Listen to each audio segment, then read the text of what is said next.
പാറ്റ്ന സ്വദേശിയായ യുവാവിനെ ഒരു പാമ്പ് കടിച്ചു. യുവാവിന്റെ വക പാമ്പിന് തിരിച്ച് 2 കടിയും കൊടുത്തു. പാമ്പ് ചത്തു. യുവാവ് രക്ഷപ്പെട്ടു. വിവരങ്ങളുമായി രഞ്ജുഷ രാമകൃഷ്ണൻ നമ്മുടെ കൂടെ ചേരുകയാണ്. Ranjusha, good morning. നമ്മളെപ്പോഴും ന്യൂസിനെ പറ്റി പഠിക്കുമ്പോൾ ഏറ്റവും ആദ്യം പഠിക്കുന്ന ഒരു കാര്യമുണ്ട്. എന്താണ് ന്യൂസ്? ഒരു പട്ടി മനുഷ്യനെ കടിച്ചാൽ അത് വാർത്തയല്ല, പകരം മനുഷ്യൻ പട്ടിയെ കടിച്ചാൽ അത് വാർത്തയാണ്. ഞാൻ പെട്ടെന്ന് അതാണ് മനസ്സിലാലോചിച്ചത്. ഇതെങ്ങനെയാണ് സംഭവം? മോത്തി, എനിക്കും ഫസ്റ്റ് ഇത് കേട്ടപ്പോൾ ആ ഒരു സംഭവം തന്നെയാണ് ഓർമ്മ വന്നത്. ഈ ഒരു സംഭവം നടക്കുന്നത് ബീഹാറിലെ നവാഡയിലാണ്.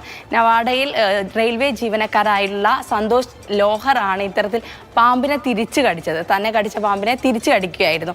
ട്രാക്കിൻ്റെ വനമേഖലയിലാണ് ഇത്തരത്തിലൊരു സംഭവം നടന്നത്. വനമേഖലയിലെ ട്രാക്കിൻ്റെ പരിശോധനകളെല്ലാം കഴിഞ്ഞതിന് ശേഷം സന്തോഷ് വിശ്രമിക്കുകയായിരുന്നു.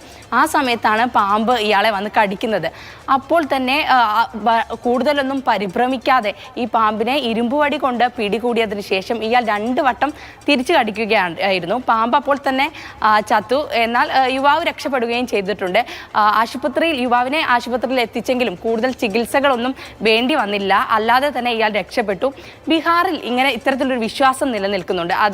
അതായത് പാമ്പ് കടിച്ചാൽ രക്ഷപ്പെടാൻ തന്നെ കടിച്ച പാമ്പിനെ തിരിച്ചു കടിച്ചാൽ മതി എന്നുള്ള ഒരു വിശ്വാസം നിലനിൽക്കുന്നുണ്ട്. അപ്പോൾ അതുമായി ബന്ധപ്പെട്ടായിരിക്കാം ഈ യുവാവ് ഇത്തരത്തിലൊരു സാഹസികതയ്ക്ക് മുതിർന്നത് എന്നാണ് കരുതുന്നത്. ശരി രഞ്ജുഷ.